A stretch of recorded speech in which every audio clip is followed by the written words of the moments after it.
In today's video, we're going to learn exactly how to send an email, so make sure to watch the video till the end. Now open Gmail on your screen and go to the Compose option below. Here, you'll see the two option enter your friend's email ID, the one you want to send the email to. Then, write the subject, like anything related to what this email is about.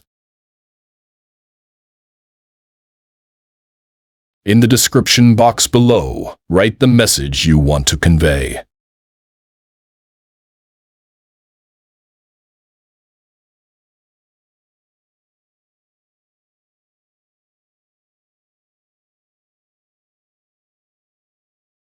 If you need to send a file, you can click above on Attach and send it from there.